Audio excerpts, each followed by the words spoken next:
আসসালামু আলাইকুম ওরহমতুল্লাহি ওবারাকাতুহু।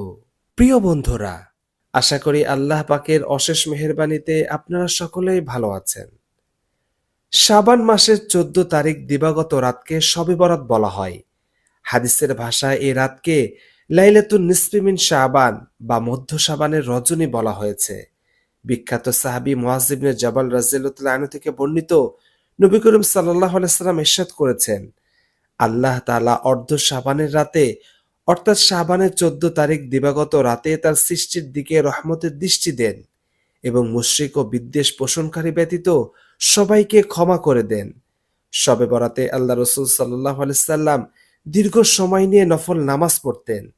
এ বিষয়ে এক হাদিসে আম্মাজান হযরত আয়েশা রাদিয়াল্লাহু তাআলা আনহা বর্ণনা করেন, একবার রাসূলুল্লাহ সাল্লাল্লাহু আলাইহি সাল্লাম রাতে নামাজে দাঁড়ান এবং এত দীর্ঘ সিজদা করেন যে আমার ধারণা হলো তিনি হয়তো মৃত্যুবরণ করেছেন।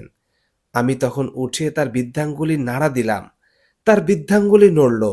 যখন তিনি সেজদা থেকে উঠলেন এবং নামাজ শেষ করলেন, তখন আমাকে লক্ষ্য করে বললেন, হে আয়েশা, তোমার কি আশঙ্কা হয়েছে যে আল্লাহ রসুল সাল্লাল্লাহু আলাইহি সাল্লাম তোমার হক নষ্ট করবেন? আমি উত্তরে বললাম, না হে আল্লাহ রসুল, আপনার দীর্ঘ সেজদা থেকে আমার এই আশঙ্কা হয়েছিল আপনি মৃত্যুবরণ করেছেন কিনা।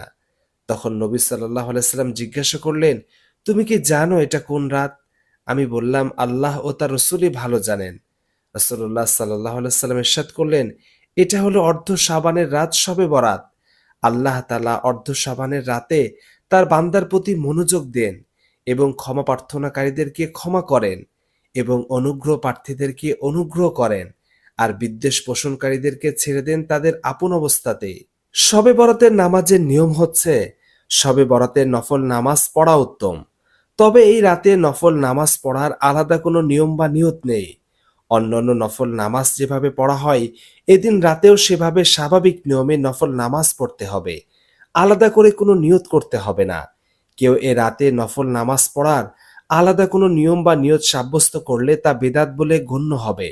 কারণ শবে বরাতে নামাজ পড়ার কোনো নিয়ম বর্ণনা করেননি রাসূলুল্লাহ সাল্লাল্লাহু আলাইহি ওয়াসাল্লাম। শবে বরাতে একজন মুসলিম যেসব ইবাদত করবেন তার পুরোটাই নফল।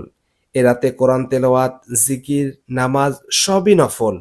কোনোটাই ফরজ, ওয়াজিব বা অন্ততপক্ষে সুন্নতে মুআক্কাদাও নয়। এজন্য কেউ এ রাতে নফল নামাজ পড়লে তা অন্যান্য যে কোনো সময়ের নফল নামাজের মতো পড়বে।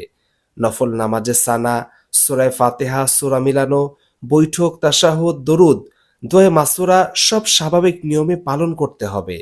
নামাজ শেষে চাইলে আল্লাহ তাআলার কাছে দোয়া করতে পারেন। তবে এ রাতের নফল নামাজের নির্দিষ্ট করে আলাদা করে কোনো দোয়া নেই। আল্লাহ তাআলা সবাইকে কোরআন হাদিসের ওপর সঠিকভাবে আমল করার এবং বেদাত থেকে বেঁচে থাকার তৌফিক দান করুন। আমিন।